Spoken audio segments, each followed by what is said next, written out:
کوئی بھی دوستی جو 16 سے 28 سال کی عمر کے درمیان پیدا ہوئی ہو، اس کے مضبوط اور دیر پا ہونے کا امکان زیادہ ہوتا ہے۔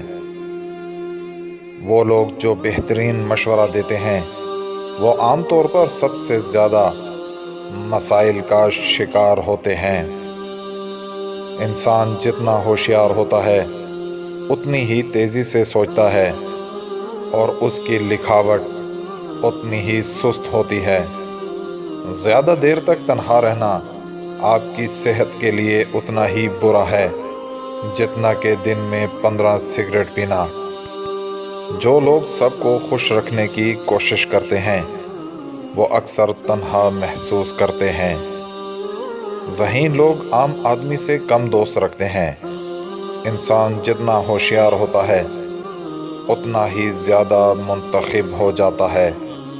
وہ لوگ جو 2 زبانیں بولتے ہیں، جب وہ ایک زبان سے دوسری زبان میں سوئچ کرتے ہیں تو لاشعوری طور پر اپنی شخصیت کو بدل سکتے ہیں۔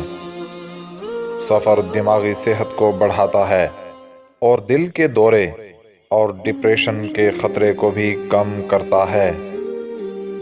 شرمیلے لوگ اپنے بارے میں بہت کم بات کرتے ہیں، لیکن وہ ایسا اس لیے کرتے ہیں کہ دوسرے لوگوں کو یہ محسوس ہو کہ وہ انہیں اچھی طرح جانتے ہیں۔ لوگ تب زیادہ پرکشش نظر آتے ہیں جب وہ ان چیزوں کے بارے میں بات کرتے ہیں جن میں وہ واقعی دلچسپی رکھتے ہیں۔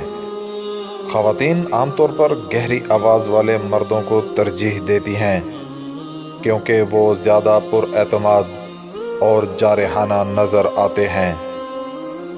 جب 2 شخص آپس میں بات کرتے ہیں اور ان میں سے ایک اپنا پاؤں تھوڑا سا ہٹاتا ہے یا بار بار ایک پاؤں کو باہر کی طرف بڑھاتا ہے تو یہ اختلاف کی مضبوط علامت ہے اور وہ وہاں سے جانا چاہتا ہے۔